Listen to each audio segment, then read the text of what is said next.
What usually happens is then the math, if it's a good theory, it tells you the limits of that theory. Einstein's theory, when you combine it with quantum theory, quantum field theory, tells you very explicitly that space-time has no operational meaning beneath 10 to the minus 33 centimeters, the Planck scale, and 10 to the minus 40. So what's interesting, the philosophers will say this is self-refuting again. There's a theory of space-time in which everybody believes space-time is fundamental, and it comes out and says, no, space-time isn't fundamental. It doesn't even make sense at 10 to the minus 33 centimeters and below. Well, that's the way science works. A good theory comes back and tells you its own limits. That's the glory of science. And it's not self-refuting. It's in the nature of theories. Gödel tells us that it's in the nature of theories that no theory can tell you all the truth. It is no theory of everything.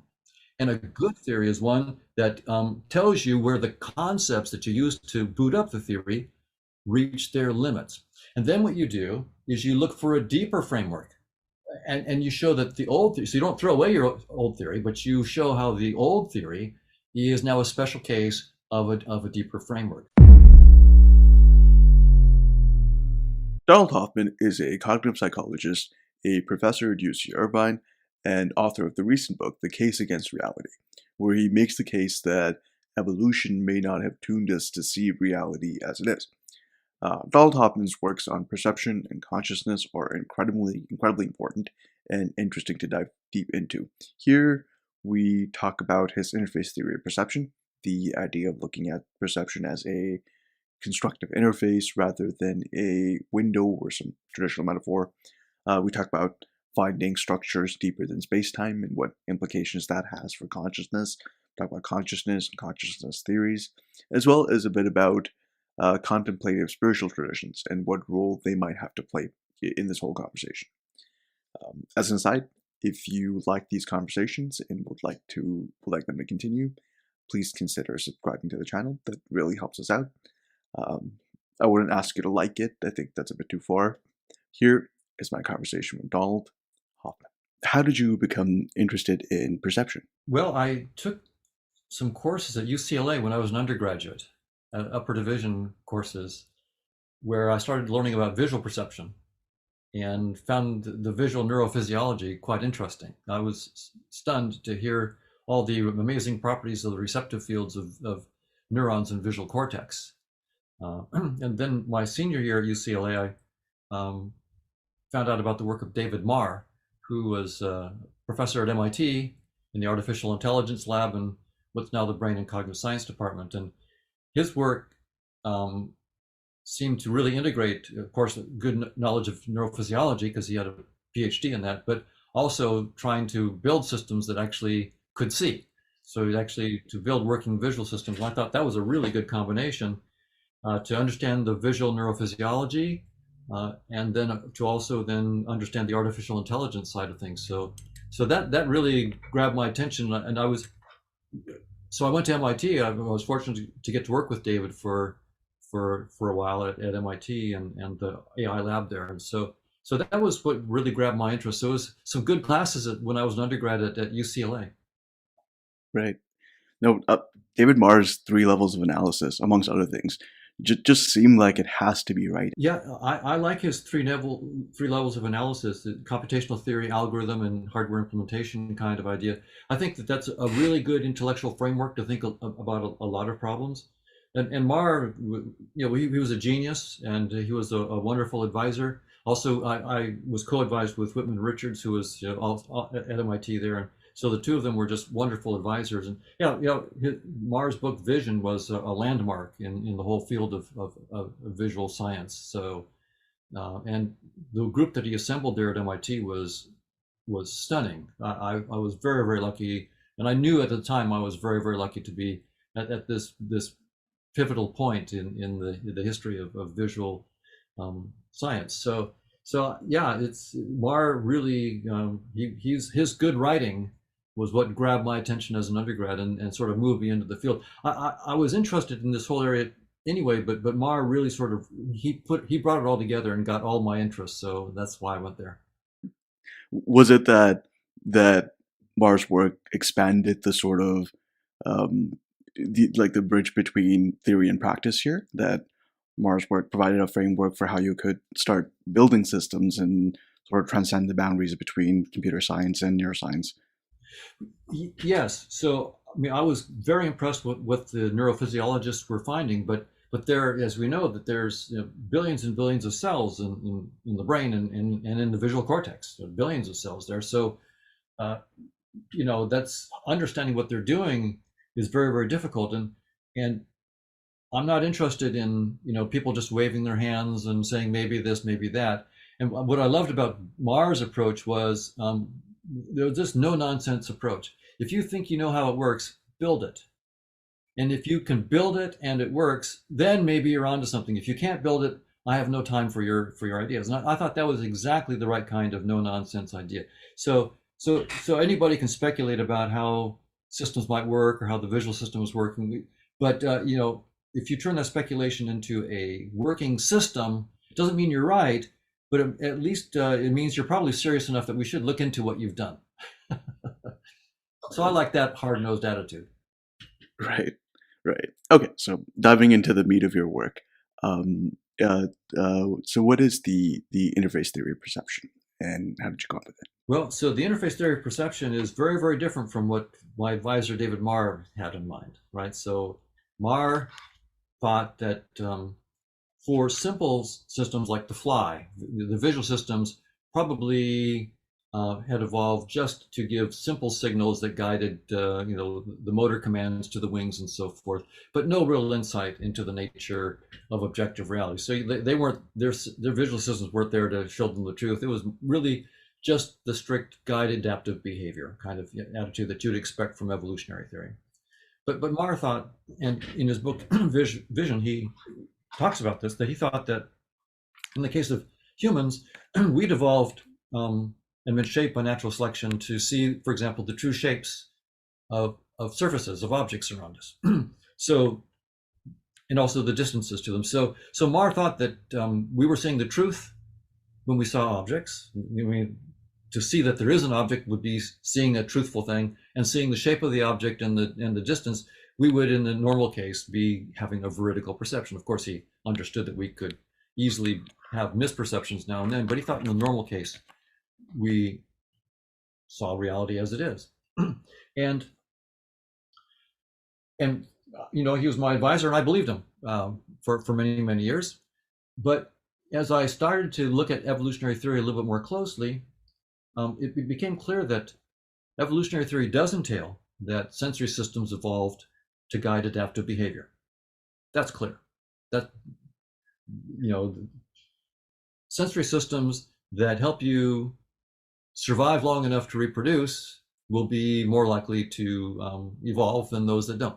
So it's there to guide adaptive behavior. So Marr's claim, and the claim of many of my colleagues, that in addition to what evolution tells us clearly, that sensory systems evolve to shape our sensory systems, evolution shaped our sensory systems to guide adaptive behavior. In addition to that, saying, in addition, they've been shaped to see the truth. That is an extra claim that when I thought about it, wasn't obvious. And the more I thought about it, it became problematic, because guiding adaptive behavior is clear. Seeing the truth is something people are just adding on to that. So I decided at some point to look into that. And I first, I wrote a book called Visual Intelligence: How We Create What We See. And so I looked at in detail at how we construct shapes and colors and so forth. I didn't talk about evolution too much in that book, but it was in the back of my mind. But after that, I decided in around 2006, 2007 that this was a big enough issue in my field, and my concerns about the standard view that we see reality as it is weren't being addressed in a rigorous manner. And evolutionary theory is a mathematically rigorous theory, so we shouldn't just wave our hands and say what we want. We should get some theorems. So I decided first just to run some simulations. So my graduate students and I in 2010 published a paper in the Journal of Theoretical Biology, where we ran some simulations that confirmed that my initial idea was that, well, maybe, you know, seeing the truth would just be too time consuming and take too much energetic resources. So evolution does things cheaply and quickly in many cases because it takes less calories and less time. So, so it wasn't a very deep idea, but I thought, well, if we've been shaped to do things quickly and cheaply, maybe we cut corners and we don't see the, you know, we wouldn't see the truth. Um, and it turns out that that's the case. But our simulations tipped me off. One of my students, Brian Marion, was the one who really pointed this out to me. That what was really the interesting thing, of course, you know, the doing things fast and quick and cheap was fine. That did make us cut corners on the truth. But the real thing was that the fitness payoff functions that guide evolution might not have information about the true structure of the world.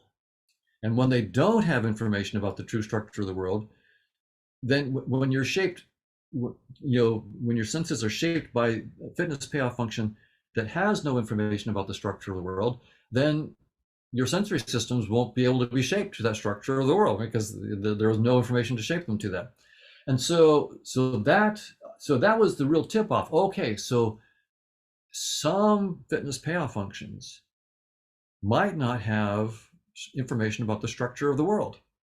Wow. In that case, we wouldn't see. So what's the probability?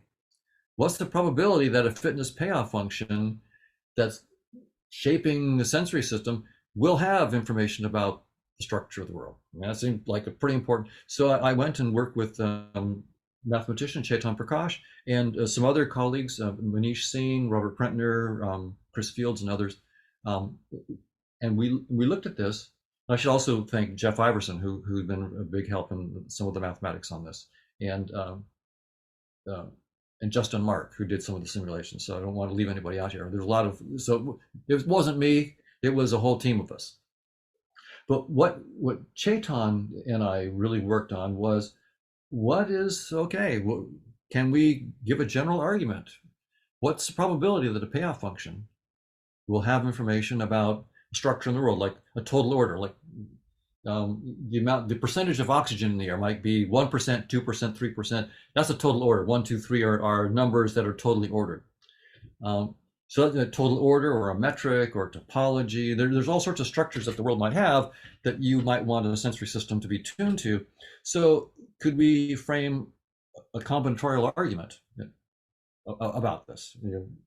And we did, and it turns out that the evolutionary theory gives us no reason to prefer any one payoff function over another. Right, and I should say a payoff function depends on the state of the world, right? Whatever the world might be. It also depends on the organism. But what's good for me is not good for a benthic fish, and vice versa. Being 5,000 meters underwater is really bad for Hoffman. It could be really great for a benthic fish. So the payoff is going to depend on the world and the organism, the state of the organism, whether you're hungry or, for example, or not hungry, and what the action is: feeding, fighting, fleeing, and mating. The famous 4 Fs. So they're complicated functions, but evolutionary theory just says there is some fitness payoff function. It puts no restriction on the nature of that payoff function. Now, a future version of evolutionary theory might, but right now, there is no restriction on these functions. So what we decided is, okay, let's suppose the world, whatever the world is, we don't need to assume we know what the structure is, but the world has n, say m states. So m is in Mary, and our fitness payoff values might be from 0 to 100. 0 means you're dead. 100 is the best possible payoff. And so n is in Nancy possible payoff values, and we can then literally count the number of payoff functions. Right? So it's n to the m possible payoff functions. And then you can, for any particular structure in the world that you might think about, so say a total order, you can then say, out of these n to the m total payoff functions, how many of them are what we call homomorphisms of the structure in the world. So say a total order or topology, whatever it might be. And you can count them, right? If you do the math, you can count them. So then you can just put the total number of the homomorphisms, the ones that have information about the structure of the world, put that in the numerator of a fraction, and put the total number of payoff functions in the denominator, and then take the limit as the number of states of the world goes larger and larger to infinity, and the number of payoff values goes larger and larger to infinity. And you get a clean answer in every case. The probability is 0, precisely.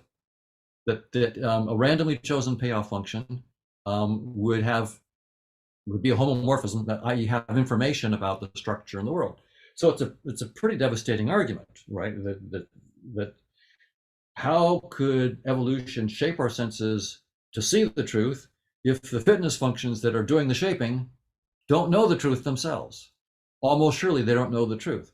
So now I'm not saying that that's the final word in evolutionary theory. Someone could propose a change to the theory of evolution by natural selection. They could say, well, here's this new principle that we need to add to evolutionary theory that shows that there's a bias, that the fitness payoff functions that we're likely to encounter are biased toward ones that see the truth. Now, I'm perfectly open for someone to make that extension, but that is not our current evolutionary theory.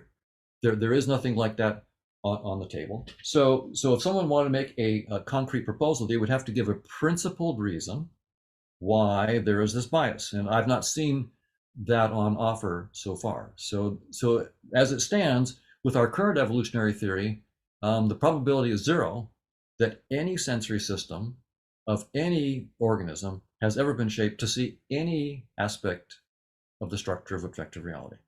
And notice I don't need to know what objective reality is, right? And this argument also, I mean, a counter that I get to this argument is Hoffman, you're refuting yourself. Evolutionary theory assumes a physical world with organisms that are physical objects and things like apples that have definite properties and shapes, and so you're using evolutionary theory, which assumes that we know truthfully that there are organisms, and knows truthfully that there are resources like apples, and we know truthfully that there is space and time and so forth.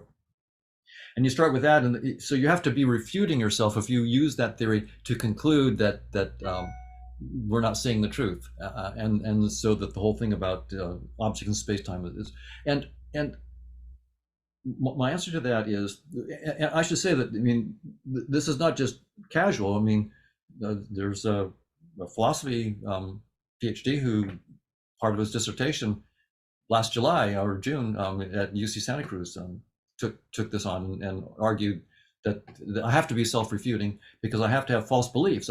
If I believe that the mathematics of universal Darwinism, which is using evolutionary game theory, so it's the mathematical model of evolution.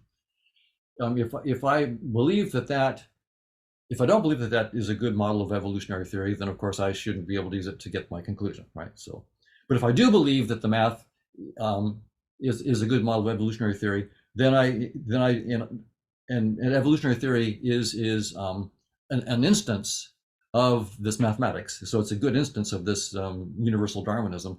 Then I'm committed to the ontology of evolutionary theory. And so I'm going to refute myself when I end up denying that ontology. And my answer is, it doesn't matter what Hoffman believes. That's irrelevant. Well, there's a mathematical theory on the table. It's called evolutionary game theory. There's evolutionary graph theory.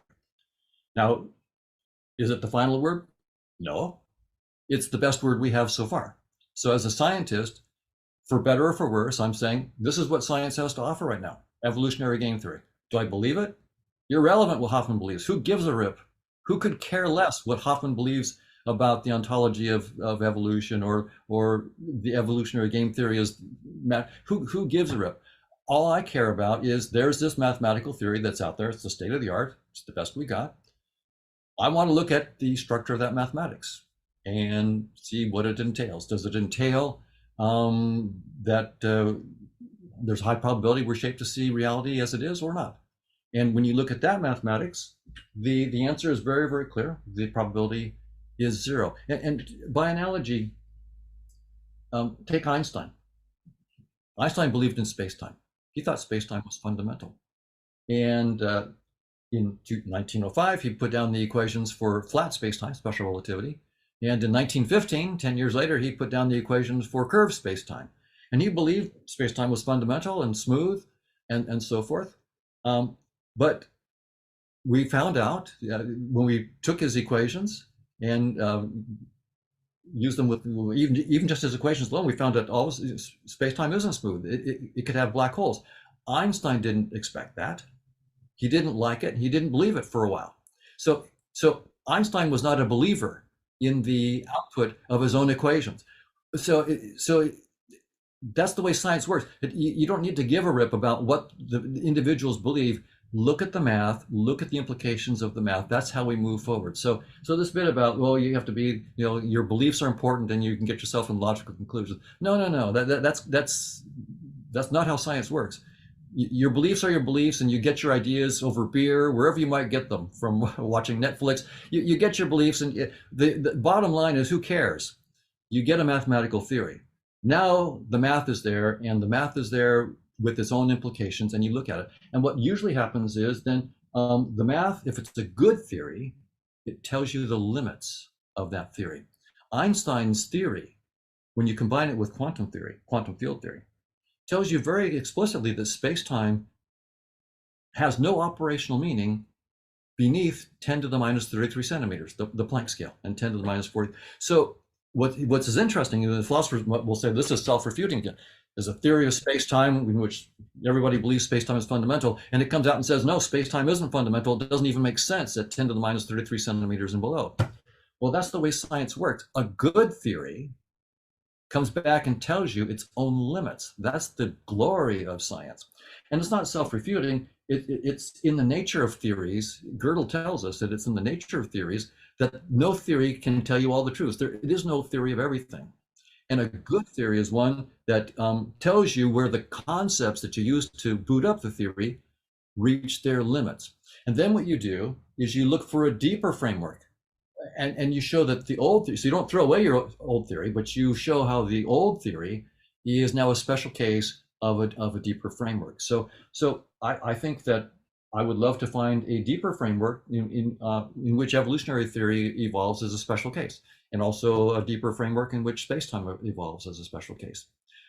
So we don't throw away those theories. We keep them as special cases that were really important guides to the later work. Right. Absolutely.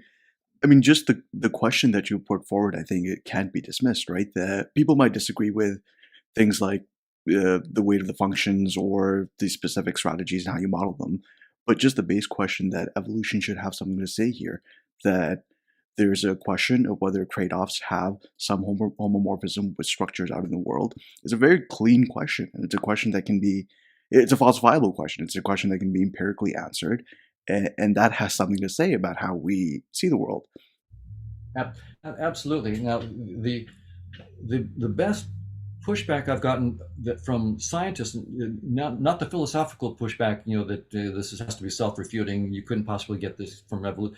So I think I've answered that kind of philosophical pushback. From the scientists, the pushback that I get lots of cranks, but for the real scientists that really have some ideas, the cleanest idea I've seen from them is something along the line of, well, what if you have tens of thousands of fitness payoff functions, and they're coming at you fast and furious?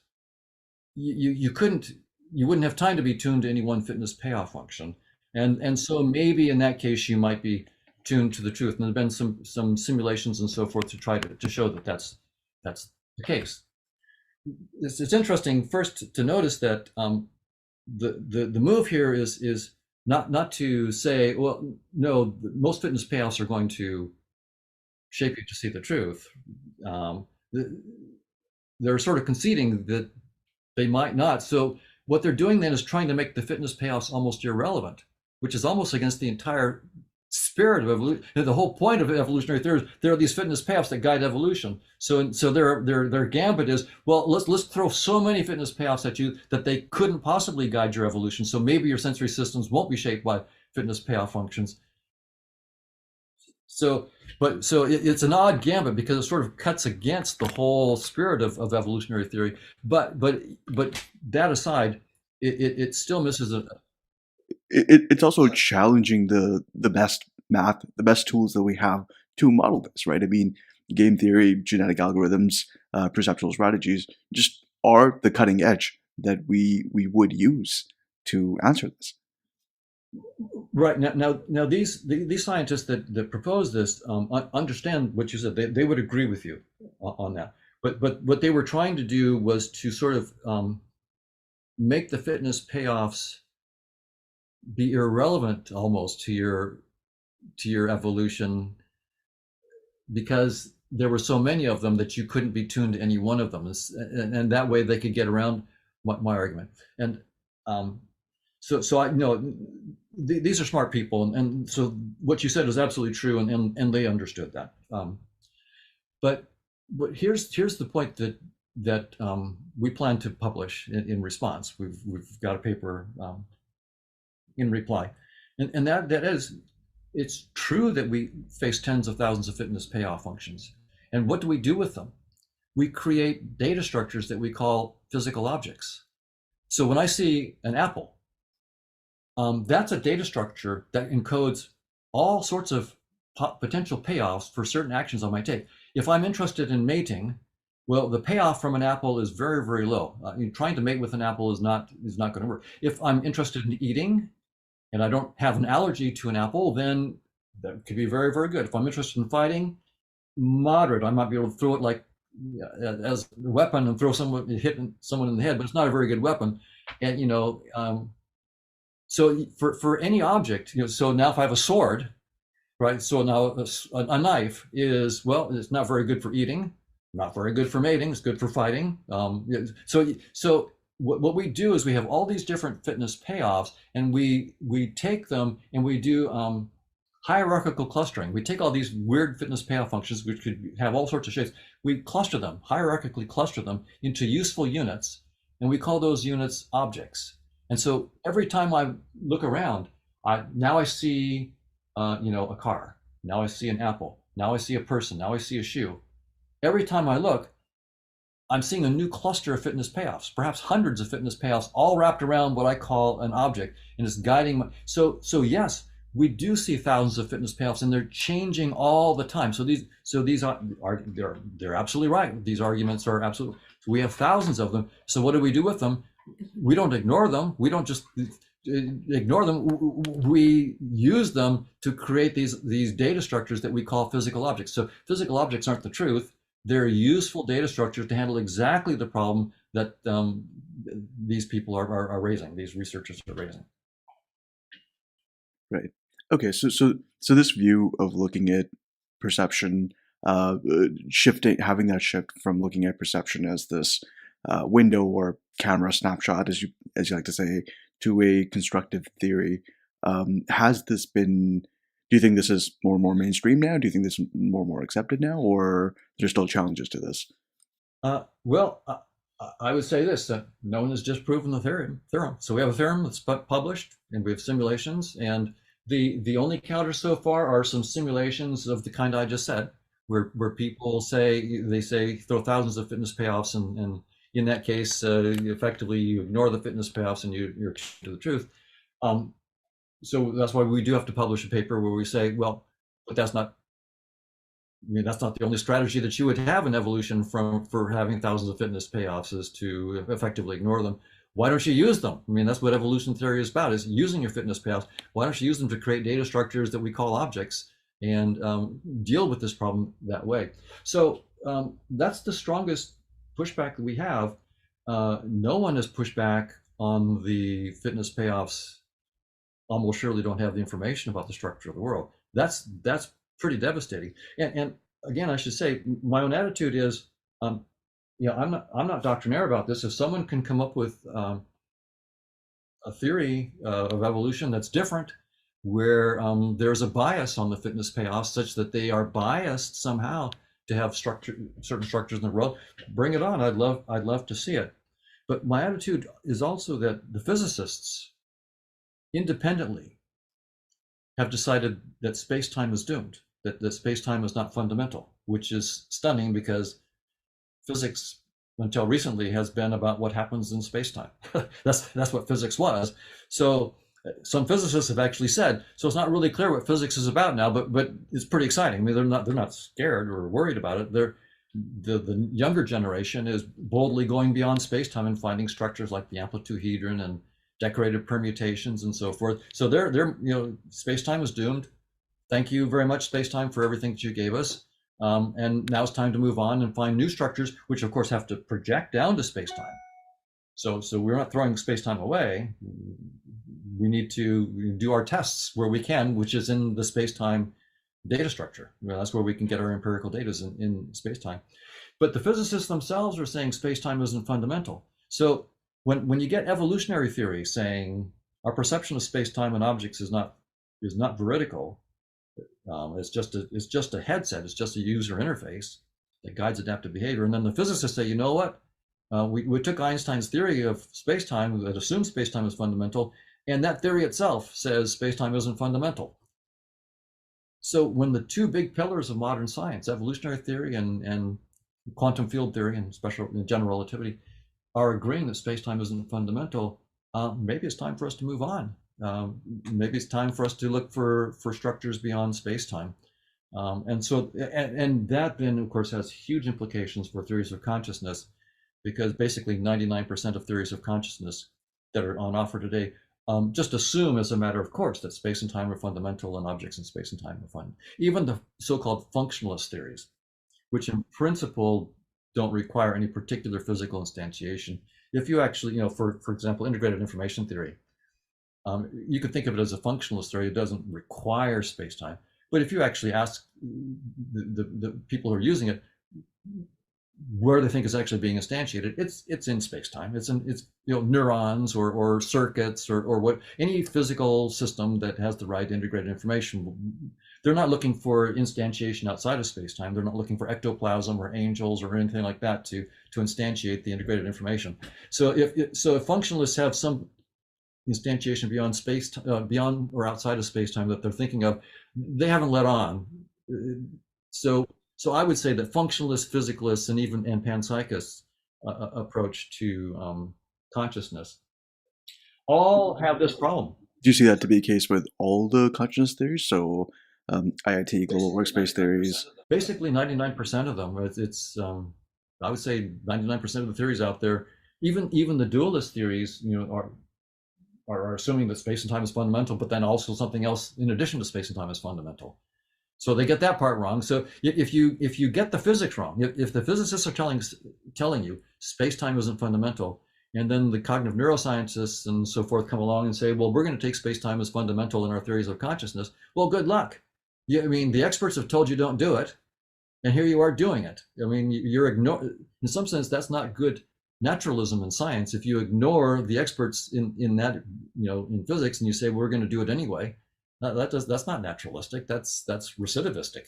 So I'm a naturalist. Let's take our best science. The physicists say it's over for space-time, so it's over for space-time. Great. So neurons don't create consciousness. Physical systems like artificial intelligence circuits or software don't. I mean, anything inside space-time is not fundamental, so it can't be the foundation for consciousness. Great. I mean, that's the glory of science, is to take our deepest assumptions, smash them to pieces, and say, look somewhere else, look further, look deeper. And so that's what we need to do.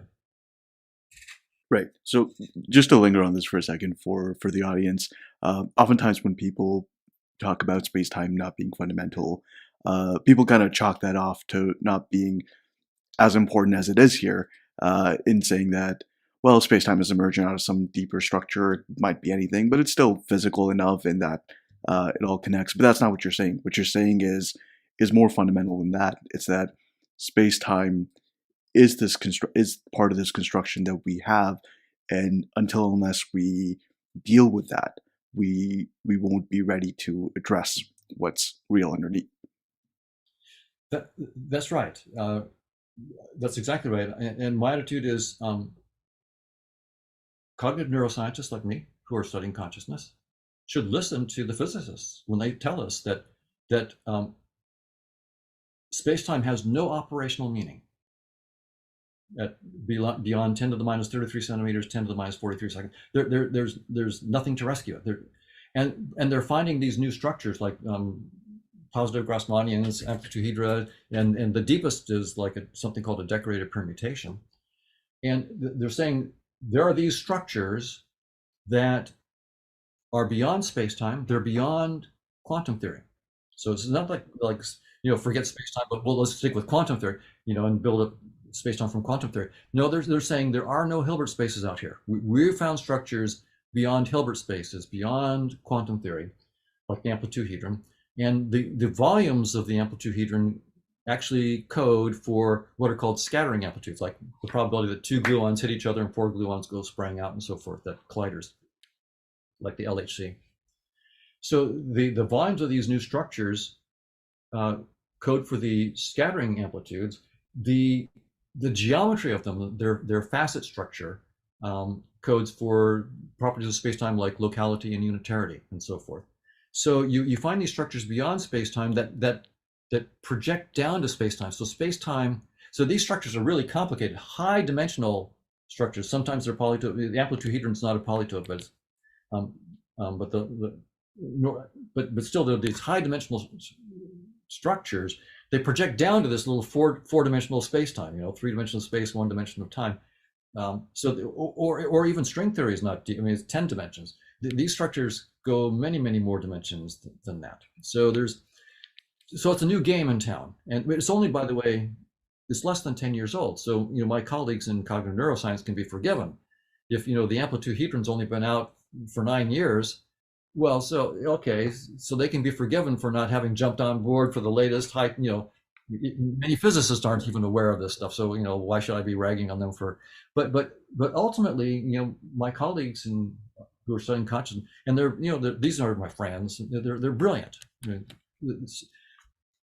But if you have the wrong foundation, doesn't matter how brilliant you are, you can't solve the problem. So I'm hoping that my brilliant friends and colleagues will really pay attention to what the physicists are telling us and let go of this reductionist point of view, which like Nima Arkani Hamed at the Institute for Advanced Study is very, very clear. Reductionism is dead. The idea that as you go to smaller and smaller scales in space, you find more and more fundamental laws and more fundamental entities governed by those laws. That reductionist view has been a wonderful guide for quite a few decades, maybe few centuries.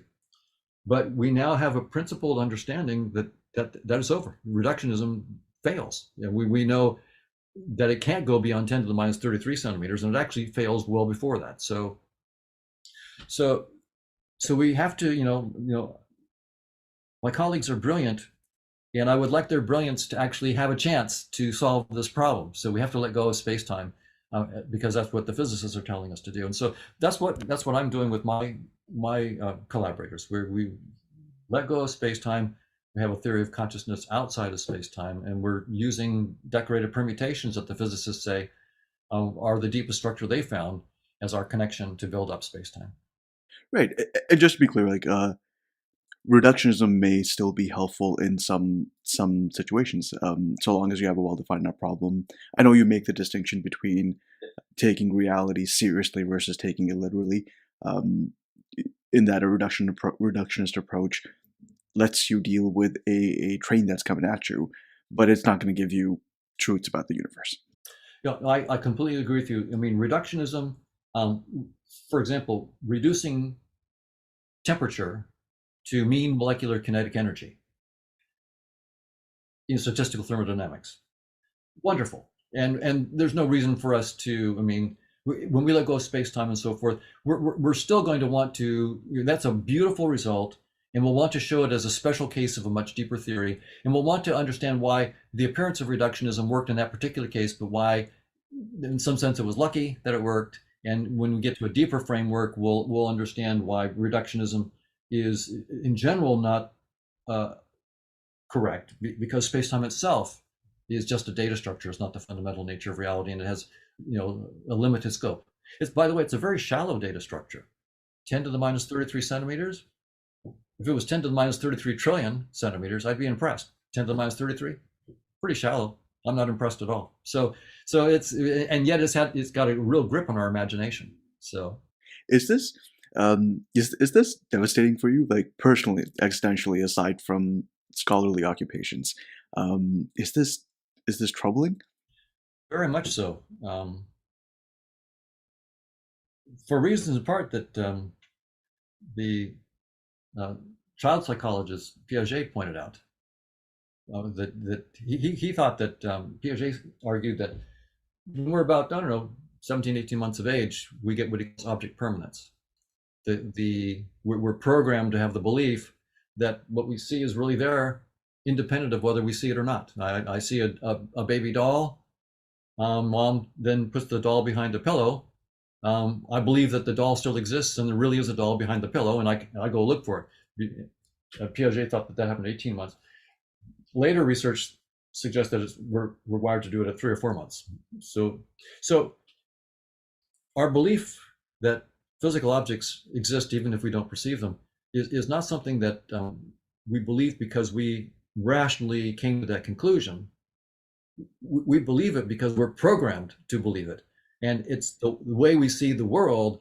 And so when something that you believed since before you can remember turns out to be false, that's really, it's unsettling. And so it's been very unsettling for me, as it is for, sometimes when I give talks and people hear me saying evolution, so we don't see the truth, and they got, that's nonsense, and they throw out a couple obvious, ways I must be wrong and self-contradicting. And when I answer them, after I've answered like 4 or 5 of them, then I start seeing like fear and panic in the eyes of the audience. It's sort of like, we might have to take this idea seriously. And if you start to take the idea seriously, it's not like a minor thing, like, the speed of light is not 186,000 miles per second, it's 186 point, it's not some little minor thing like that. This is more like my whole world view has to change to accommodate this.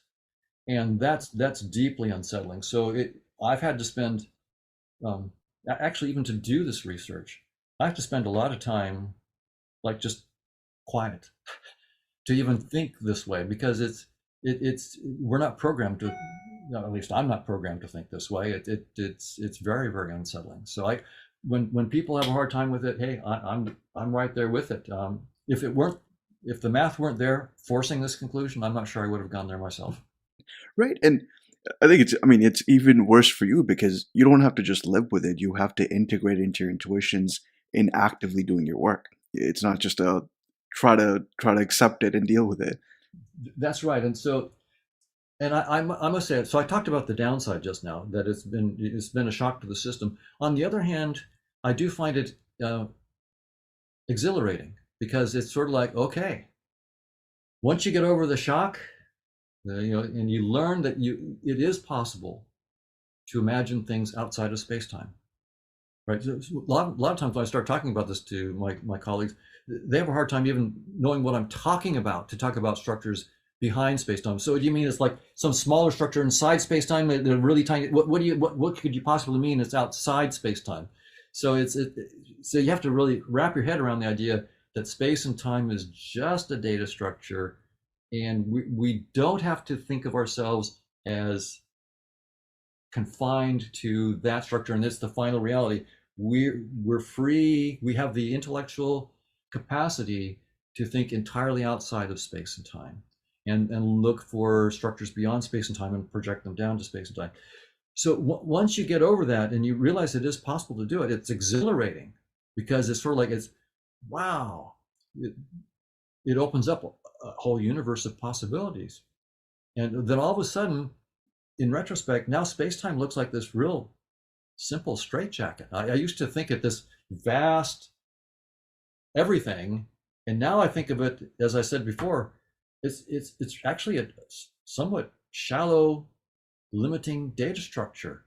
and we don't have to have our conceptions limited to it. We can go beyond it, and so I find it very freeing. So it's it's disconcerting because one of the concrete implications of this is if objects are just data structures that we create and they only exist as we create them, right? It's like a virtual reality headset. When I look at, I'm playing a game.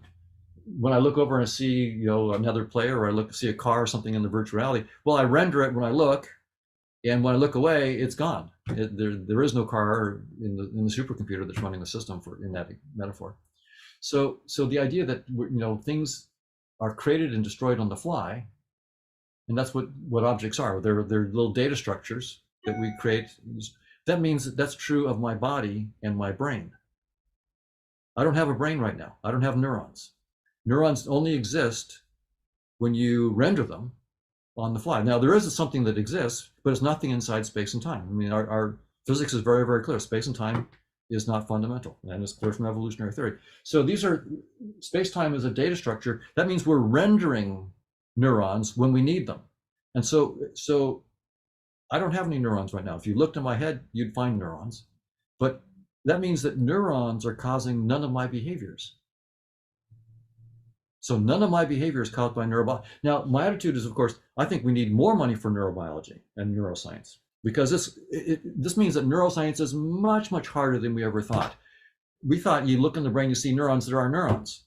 No. You look in the brain, you see a data structure that's pointing you to a much, much more complicated world. Neurons are just the shell. Behind the shell is this incredibly complicated world that we have to unpack. So we need so neuroscience is really going to need a lot more funding, because we it's not as easy as we thought, and we didn't think it was easy. So it's really stunning at a lot of levels. So yeah, it's emotionally quite a roller coaster. I spend time meditating to deal with the personal side, like okay, I'm not this body. So what am I? How do I reconceptualize myself, or can I reconceptualize myself if I'm not just this little thing inside a body, inside of space-time? So it really, once you go down this rabbit hole, if you're going to be consistent, if you as a scientist, I want mathematical consistency. I'm not saying my mathematical theories are the final word. No. So I'm not saying I have the final truth, but I'm not going to be inconsistent. I have no interest in being inconsistent. And so it's now inconsistent with our best science to think that I have neurons, or to think that neurons cause my conscious experiences or my behavior. That's just inconsistent. Neurons are a data structure that's pointing to some other deeper realm beyond space-time.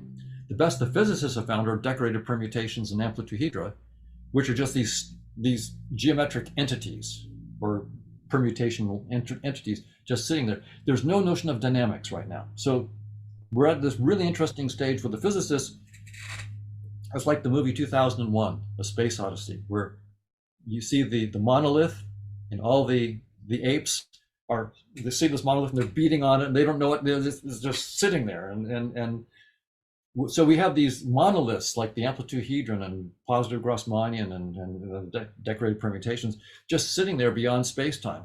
And the question is, okay, who put them there? who called for that? There's no notion of any process or dynamics going on there. Yes, their structures code for the properties of space-time and give you the scattering amplitudes, but why? And there's nothing moving out there. It's just almost like a Platonic world, in the sense that it's just these entities sitting there. So we're definitely not done. The physicists have just really begun the move outside of space-time, and of course they would be the first to say that. They don't need Hoffman to tell them that. They're the ones who are saying that. So they understand that these are the first baby steps outside of space-time, and they certainly understand that there's nothing dynamical in what they've done so far, and I can imagine that they would like something dynamical, although I don't hear them talking about it. So Okay, so let me ask you the cliche question. I can understand that space-time is doomed, and that there are these deeper structures, amplituhedrons or whatever, other complex topological structure we may find. Um, but but why do you go toward consciousness? Why do you see the link between consciousness? Partly it's just poverty of my imagination. Um, so it's I have this. We all have the feeling that we have experiences like headaches or smell of garlic, taste of chocolate, sound of a trumpet, um, and we've most of us who are scientists have thought, well, so we need to understand how, for example, a neural activity causes those experiences. And that's the framework in which I was brought up. And all of my colleagues are working in that framework. So somehow we have to figure out the physical basis and perhaps the neural basis in the human case of our conscious experiences.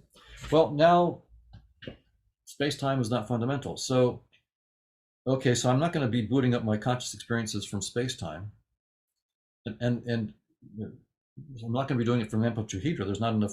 There's not enough there yet. So my attitude is, and the other motivation is this: it's what I call the stipulation problem of consciousness. My friends and colleagues, and again, these are good friends and colleagues, so there's nothing personal here. They're brilliant, and they're doing great work, and I hope they continue.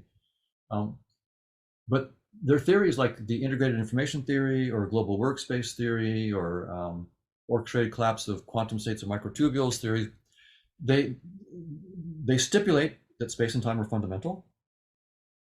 Even IIT, it's a functionalist theory, but all of the instantiations are in space-time. So they stipulate that space-time is fundamental. And if they have some other instantiation, I'd like to hear about it, right? But so they stipulate that. Then they stipulate these functional properties, like the integrated information theory, or the global workspace theory, or the orchestrated collapse. So they have to stipulate, in addition to the physics of space-time and so forth, they stipulate these more functional things. And then they have to stipulate the conscious experiences, because I've asked Giulio Tononi back in late 1990s, and again just a couple years ago, is there any specific conscious experience that you can give me the particular pattern of integrated information that must be that conscious experience, like the taste of chocolate? What is the integrated information pattern that must be the taste of chocolate? It could not be the smell of garlic or whatever. Can you give me even one conscious one? I mean, this is supposed to be a theory of conscious experiences. So what specific conscious experience can you explain without hand wave? None. How about global workspace? None. Orchestrated collapse of microtubules? None. So every conscious experience is also stipulated. So we have some neural correlates, right? So area V4 of visual cortex is correlated with color experience. So if we're going to say, here's this pattern of integrated information in area V4, then you have to stipulate that that's the color red. I mean, because it's not a theorem from your theory. So you're stipulating space-time and its properties. You're stipulating your own functional properties like integrated information, and then you're stipulating the conscious experiences. So my attitude was, Occam's razor says stipulate as little as possible. Everybody's stipulating space-time and their algorithms and conscious experiences. How about I just stipulate conscious experiences? I'll just start with conscious experiences. That means I have some hard work to do, because I don't get to stipulate space-time. They stipulate it. I don't have the pleasure of stipulating it. I have to derive it. So I have to show how space-time would arise from a dynamical sequence of dynamics of conscious agents. And I can't stipulate integrated information. I have to show how, if integrated information turns out to be of value, I'll have to show from a dynamics of consciousness why you would get integrated information. So I can't just stipulate that. So the idea is to stipulate as little as possible. And I started off by saying it's the poverty of my imagination. If space-time isn't fundamental, in some sense, the only other thing around for me to think about is our conscious experiences. One could go deeper in, say, awareness, pure awareness without any particular content. So one can go there, and that's as far as Hoffman has gone so far. Now, I'm not saying that that's the final road. That just shows, how shallow Hoffman's thinking is. But that's as far as I've gotten. And I would love to have someone say, yeah, well, behind conscious experiences and behind pure awareness without any experience at whatever, there is something, being, but, and we, or whatever it might be, that's even more fundamental. So I'm open to that. But my attitude is, conscious experiences are a good next baby step. If we let go of space time,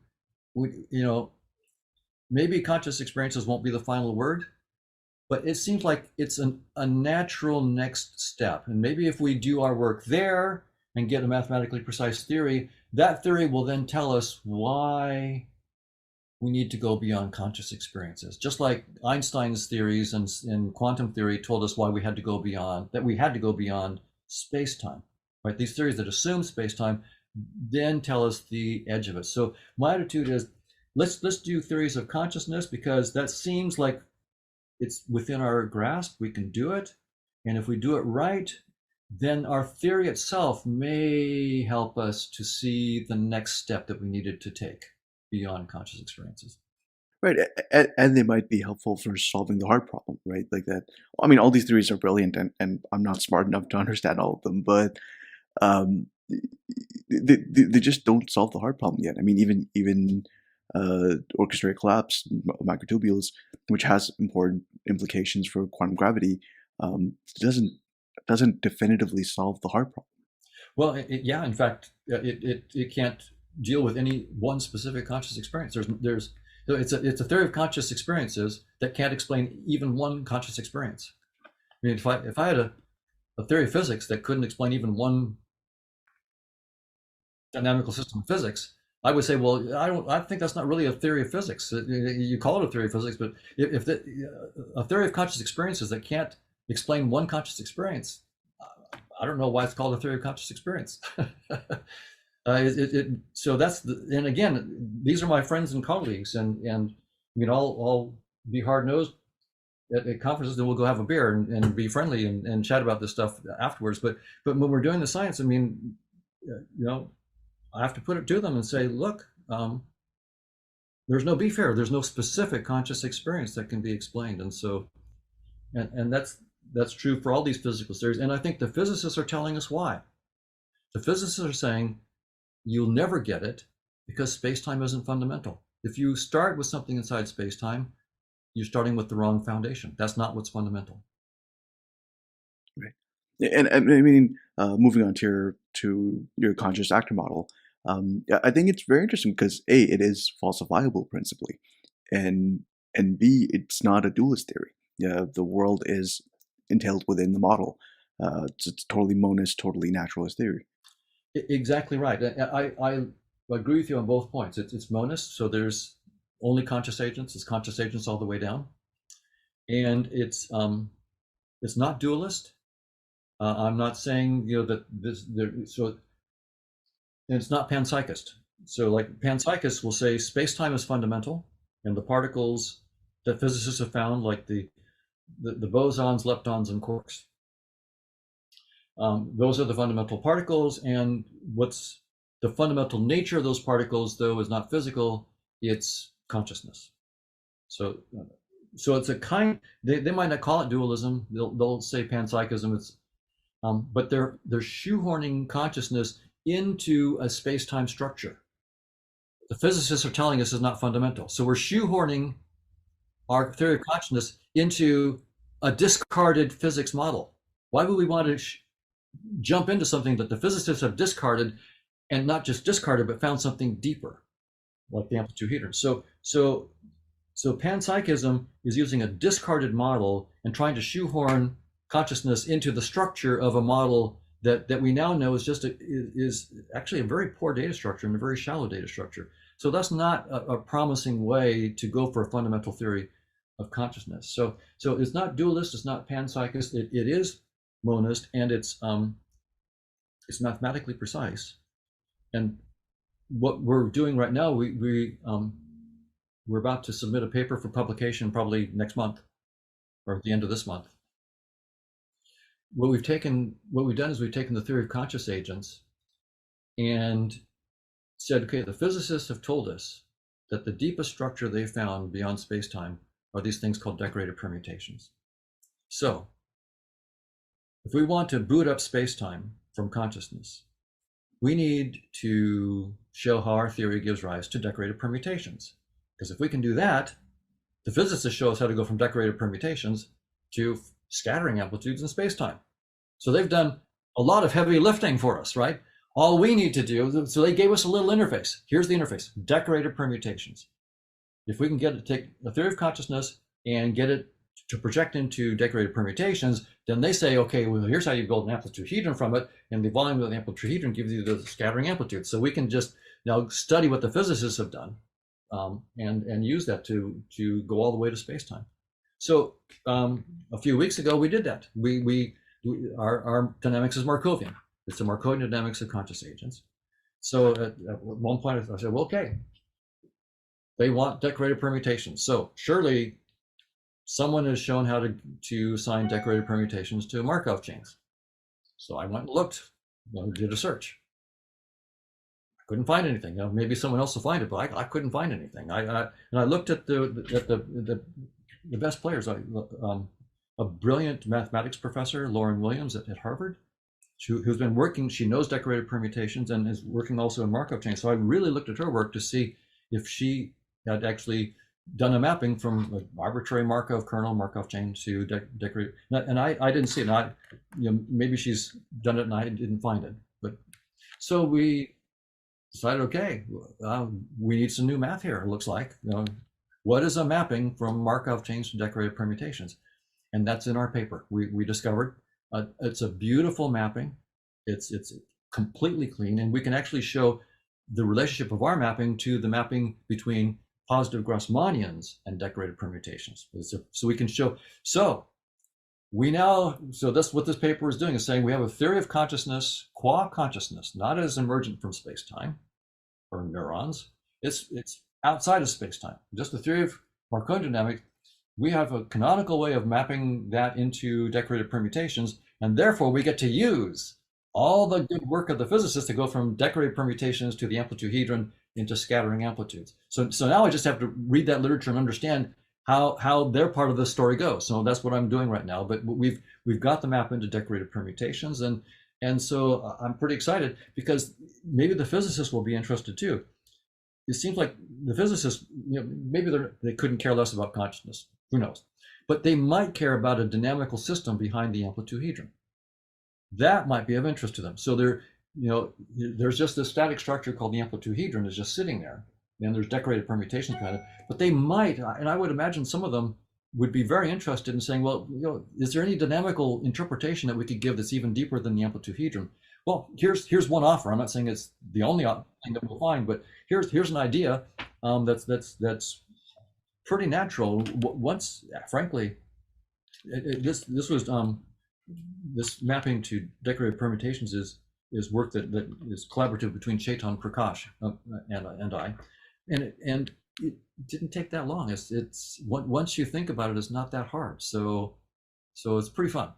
Sometimes I think the problem is just sort of a conceptual thing where a lot of people, a lot of physicists don't think consciousness is what we're talking about here, right? Like people think of consciousness as this macroscopic property that can only be applicable at a certain level of complexity, but that's not what's meant here. It's a far deeper problem. Well, you're absolutely right, and that's a really important point. So take integrated information theory, for example, right? They might, I just made the point that they can't explain any specific conscious experience, like taste of chocolate and so forth, but they can come back and say, but look, what we can do is we can use integrated information theory to tell whether a system is conscious or not.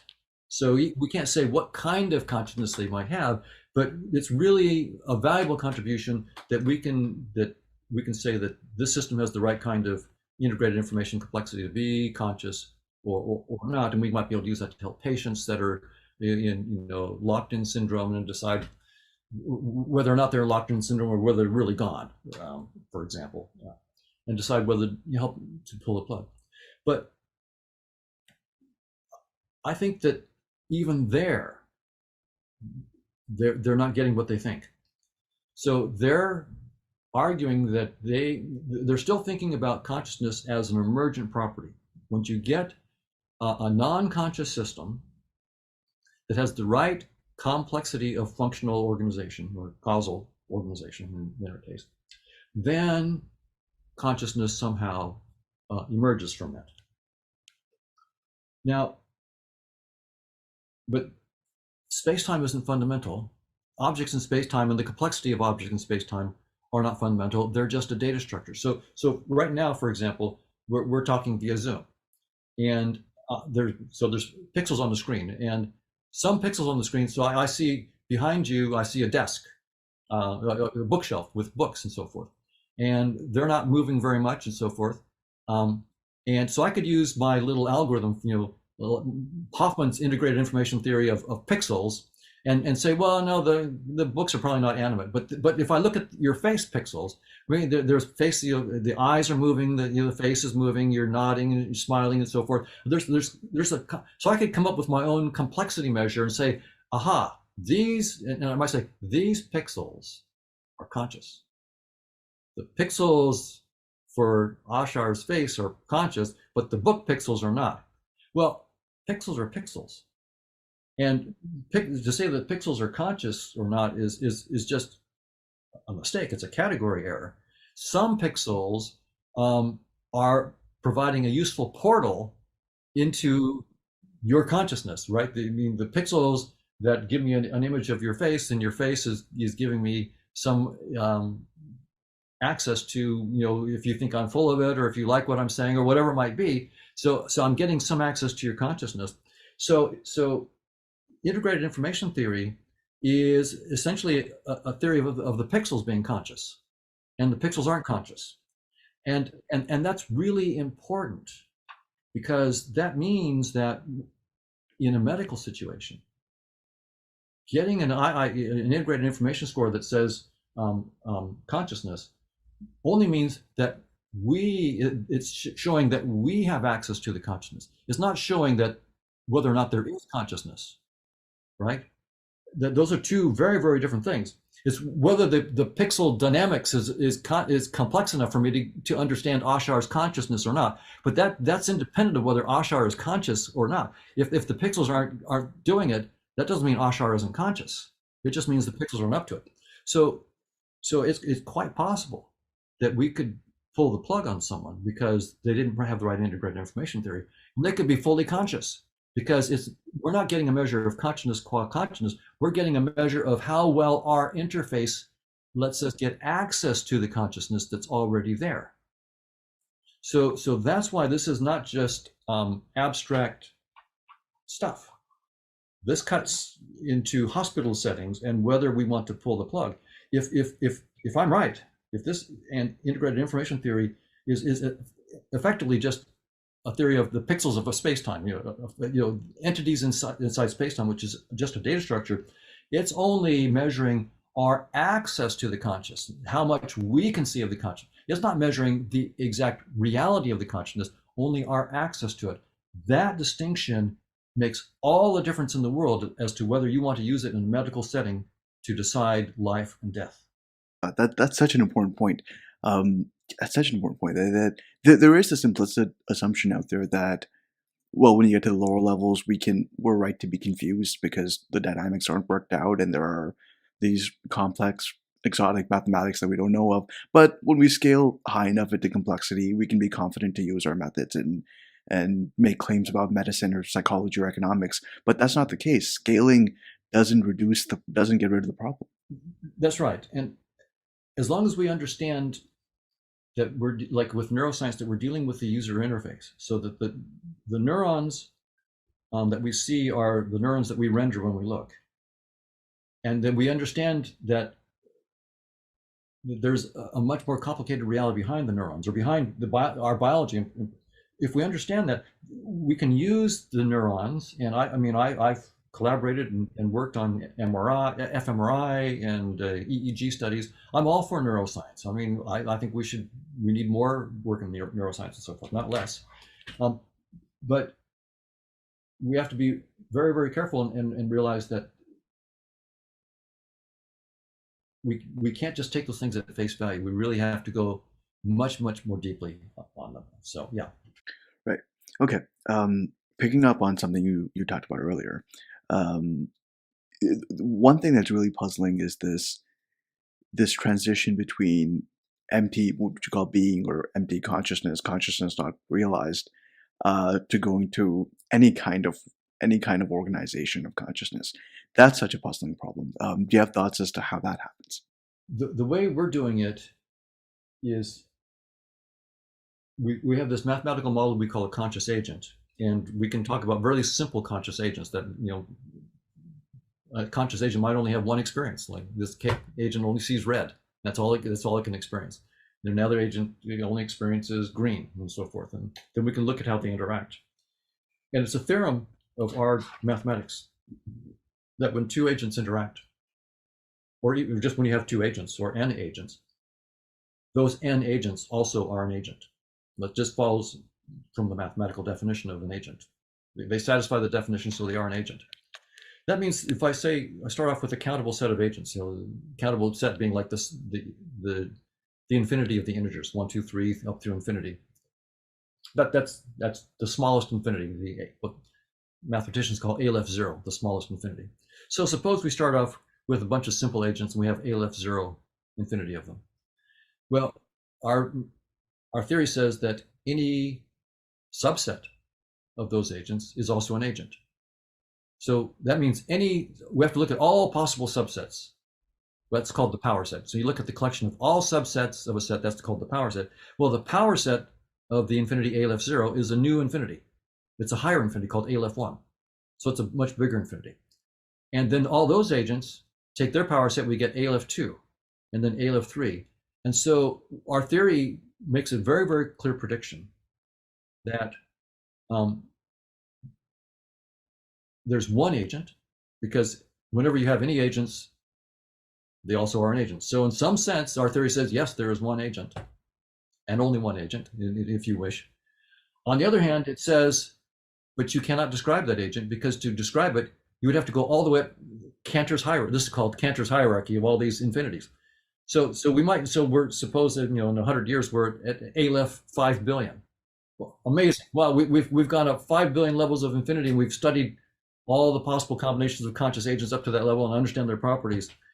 Incredible time to break out the champagne. But our mathematics is there saying, great accomplishment, but you have to go to infinity. Cantor's hierarchy has infinite number of levels, so you'll never get there. So some people might say, why don't you start with a theory of the one, and then just show how all of our consciousnesses are projections of that one?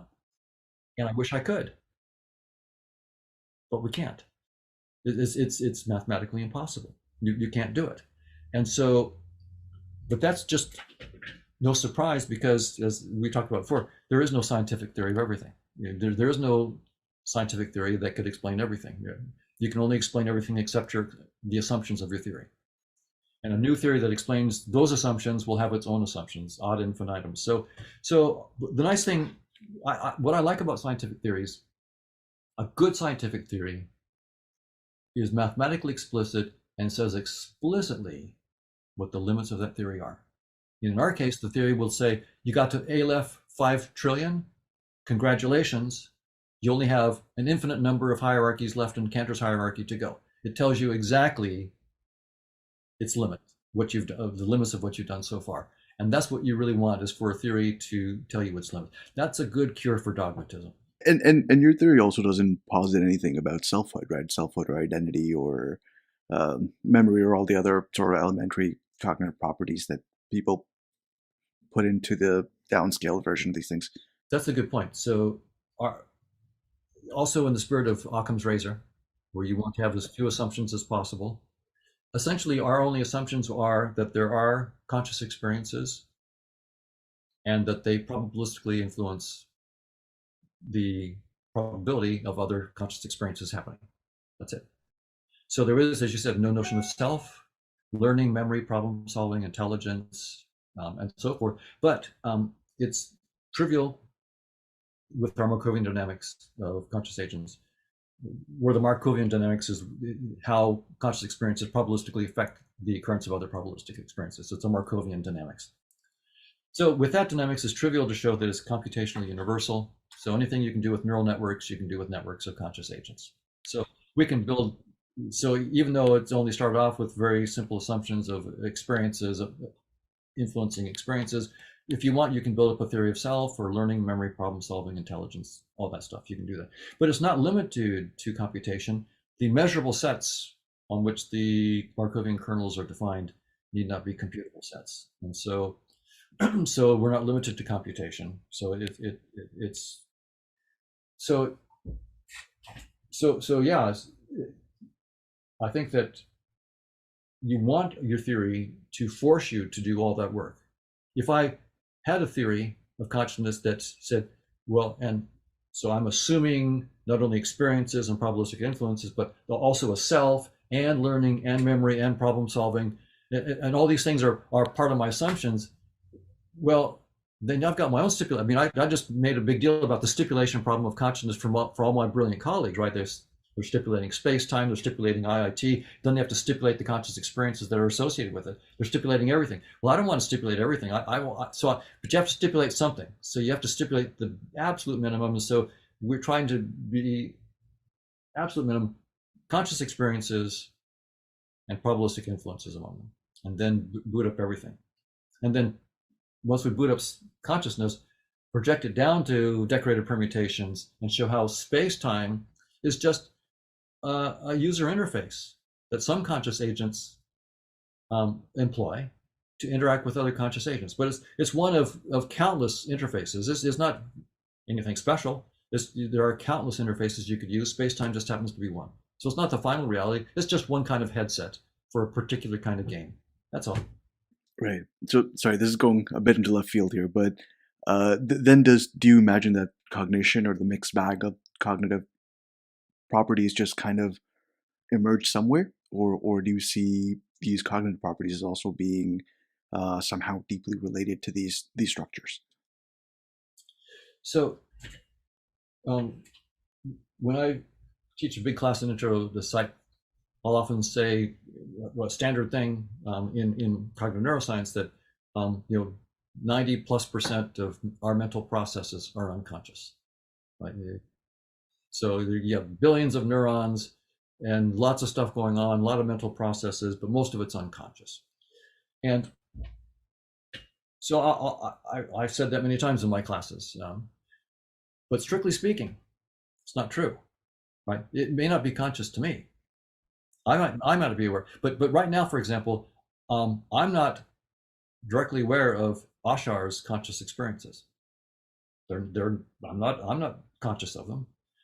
Does that mean that Ashar is not conscious? No, it means that I don't have access. The consciousness is there. I don't have access to it. So the cognitive processes that you're talking about, that I and my colleagues call unconscious processes, they're not, strictly speaking, unconscious processes. They're just not conscious to me. But that doesn't mean that they're unconscious simpliciter. And in a theory in which I say, assume that consciousness is fundamental and conscious agents is a model of it, so that's my fundamental reality, then consciousness is fundamental. And if so, my space-time headset that I'm using right now, it gives me insight into your consciousness through your face. With my cat, I get good insight, some insight through my cat icon. An ant icon gives me less insight. An amoeba icon gives me almost none, and a rock icon is giving me no insight into the consciousness behind. By hypothesis, I'm always interacting with consciousness. Not consciousness is in space-time, right? There's not a consciousness in the rock. There's not a consciousness in my body. Consciousness is entirely outside of space-time. It's not in my brain. It's not in my body. It's not in your body. These are just merely headset symbols. So it's entirely outside of space-time. So the distinction we make between living and non-living things in space-time, or conscious and non-conscious things, it's not principled. Those distinctions, there is no principled distinction between living and non-living. It's an artifact of the limitations of our user interface. A user interface has to give up. That's what it's for. It's there to simplify things. So at some point, it doesn't reveal the consciousness to you anymore, right? With Ashkar, it's giving me, Ashar's base is giving me some. With CAD, it's giving me some. With a rock, it's giving me none. Well, that's what an interface does. It gives up. So I'm not saying a rock is conscious. Nothing inside space-time is conscious. Nothing. Space-time itself is just a headset. Right. I mean, just even by asking that question about the emergence of cognition, I've already snuck in stuff about space-time that isn't principally founded yet, and already messed up the question.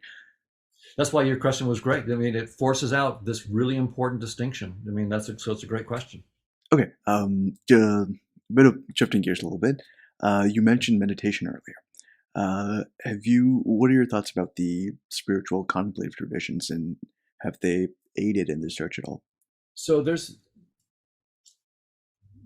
I'm saying that space-time isn't fundamental, and that right now I'm thinking about a scientific theory in which consciousness is fundamental.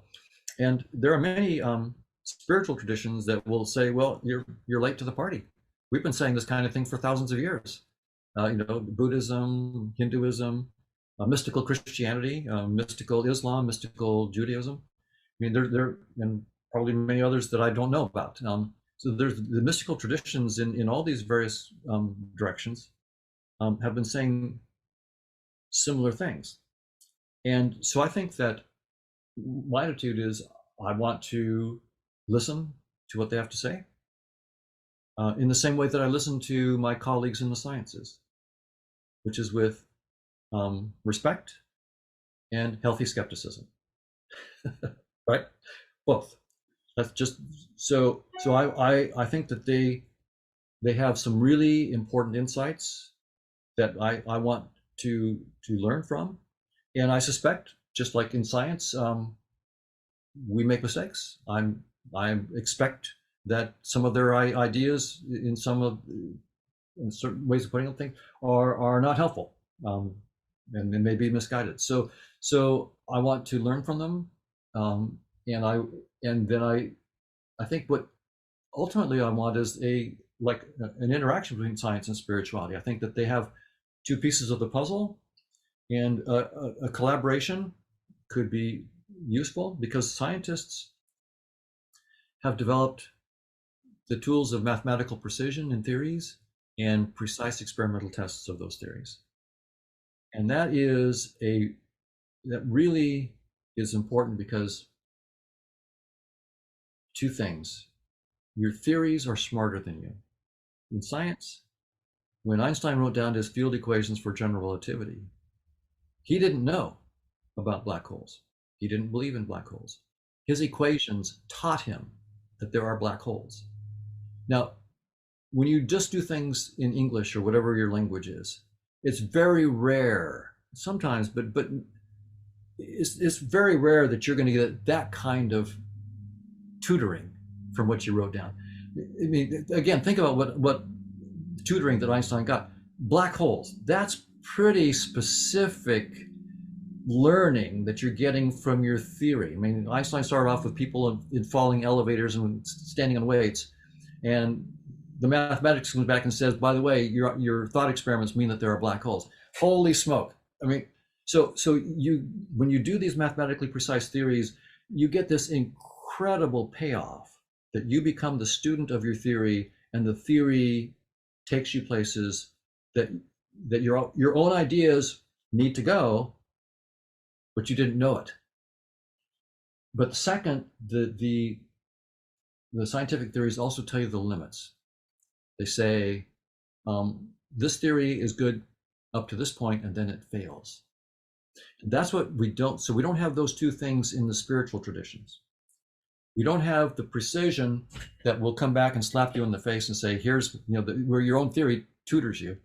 And we don't have this antidote to dogmatism. I mean, scientists are people, so scientists are just as dogmatic as anybody. But when your theories come back, and someone else, maybe I won't use my own theory to show I'm wrong, but my friend will. My scientific colleagues will be happy to use my theories to show me the limits of my ideas. So that's the antidote to dogmatism, And so what I would love that in the spiritual traditions as well. So the spiritual traditions they talk about having what they say be thought of as pointers, not the truth, The Tao Te Ching starts off by saying the Tao that can be spoken is not the true Tao. Absolutely right. But then you have to go on and speak, and then the rest of the book carries on after that. So you have pointers, and but now you know that the pointers all have limits. Well, okay, what are the limits of this pointer? How far should I take it seriously, and when should I let go? And you don't get that with just language, typically. You do get that with mathematical precision. So the mathematical precision would be very, very helpful. But second, often spirituality, as we have seen many times, degenerates into religiosity. And people will kill each other because your pointers are different from mine. I think Jesus is the way, and you say Buddha is the way, and so we're going to fight and kill and so forth. And so having clear pointers that can teach you, but then also having pointers that show you their own limits so that the dogmatism doesn't come up, and we don't end up killing each other because I believe this pointer and you don't believe this pointer. Well, if the pointer itself said, don't believe me beyond this point, then we wouldn't have to fight over it because the pointer itself would be saying, don't do this, don't do this. This pointer only goes this far. So I think that would be a wonderful way to stop the fights and have a more profitable collaboration. So I see science and spirituality really being able to help each other. But of course, there's a bad history since Galileo, at least. The church, the Catholic Church at the time, put him under house arrest, threatened him with physical harm because he disbelieved things that the church believed that have turned out to be patently false. The church believed things that were patently false.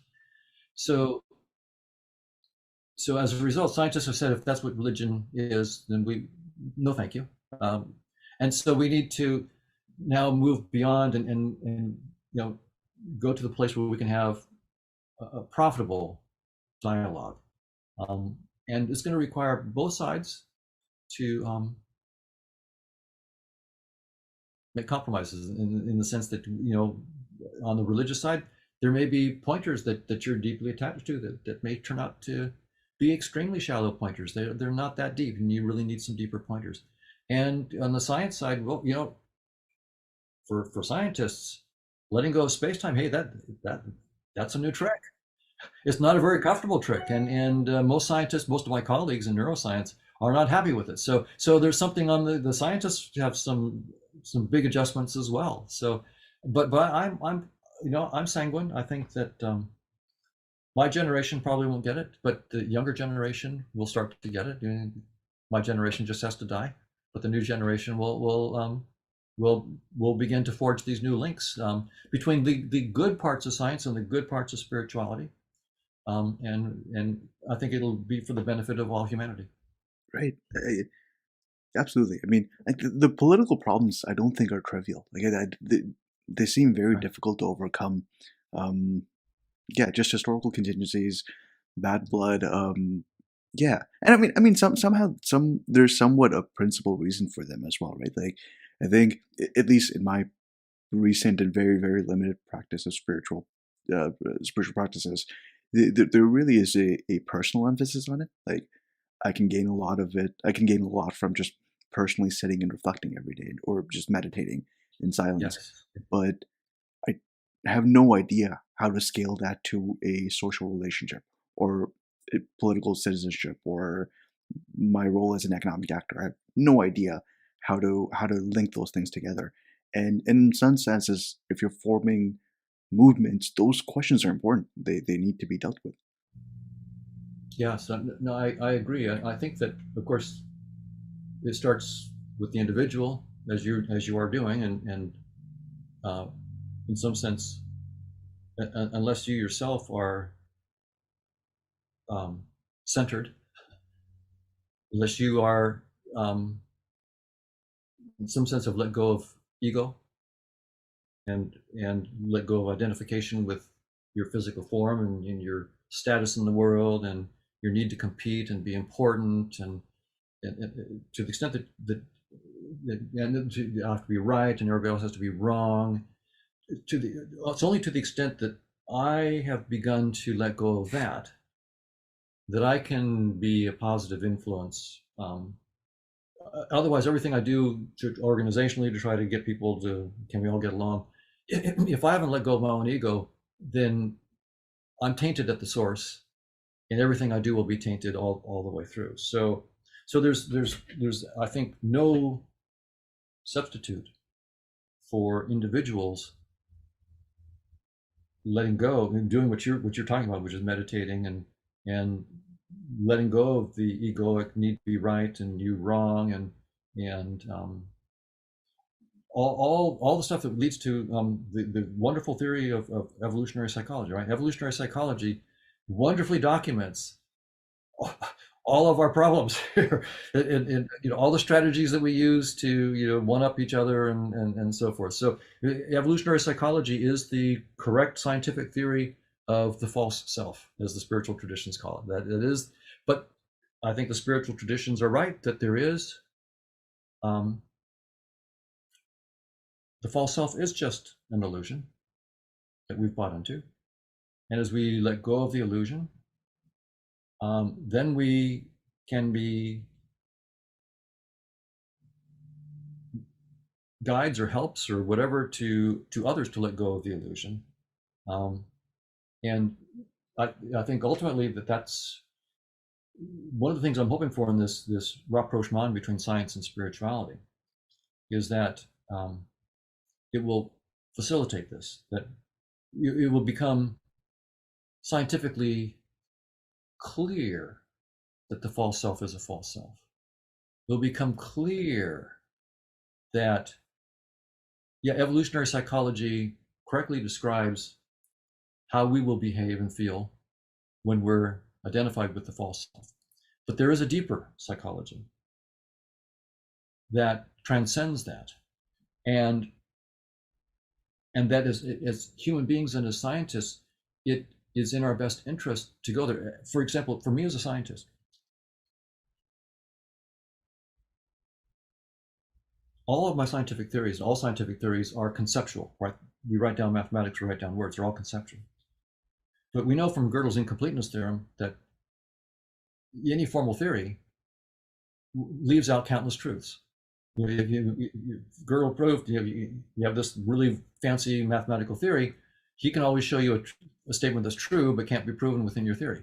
And if you add that statement to your theory, then he'll show you a new statement that's true and can't be proven. And so that's pointing to an unbounded intelligence beyond any conceptual intelligence that we have, beyond any and that's us. That I mean, I think the spiritual traditions are right on this. The mathematical work that I'm doing on consciousness seems to point in that direction. That there is this one consciousness. We're not divorced from it. You and I are it, and we are projections of that one consciousness. And so, in meditation, when you actually go into silence and you really let go of your conceptions, you are actually opening up to this infinite intelligence that's really you. And that infinite intelligence has all possibility for opening up new fields of science, as well as new fields of cooperation, politically, emotionally, spiritually. So as we learn from science itself, and like Gödel's incompleteness theorem, that stepping out of our theories and stepping into utter silence is actually not stupid. It's actually what our best science suggests is the right way to proceed. If we want to have the deepest ideas and the deepest contact with other people who are just the same as me, the one consciousness under a different avatar. So in other words, as science and spirituality really integrate, spirituality will lose many of the wrong bells and whistles that it has, but the deep insights will still be there, and science will grab onto those. And I think it will lead us to realize that, yes, we need, when we're doing linguistic or conceptual things, we want absolute precision. No messing around. We want falsifiable theories, no BS. But then, if you want deep intelligence, let go of all of your theories. Go into absolute silence, and that's also where you'll get in deepest touch on a human level with other people and see them for who they are, which is just the one consciousness under a different guise. And so I see this rapprochement as a healing, like you mentioned, politics, where our politics is polarized right now in many places in the world. And again, in many cases, because my pointers are different from yours, and you don't believe my religious pointers and so forth. So the stuff we're talking about is not just theoretical; it cuts on politics today. So I see a rapprochement and a real moving forward where we will learn to, as Jesus said, love your neighbor as yourself, because your neighbor is yourself. And you really see that not just as some platitude that some guy said 2,000 years ago. You see it as the deepest insight that's compatible with our best science. There is just the one consciousness, and to love your neighbor as yourself is really to love yourself. And when you do that, when you really take that to heart, then you're much less likely to, be ragging on your neighbor because of differences in politics, or killing your neighbor because of differences in religion. So Do you think that in some sense this process will have to be conscious, like that we consciously have to bridge that gap? Because I mean, we can understand why you'd go the other way, right? Evolutionary dynamics, market dynamics, political theory tell us that if you do science with cutthroat brutal competition and just let competition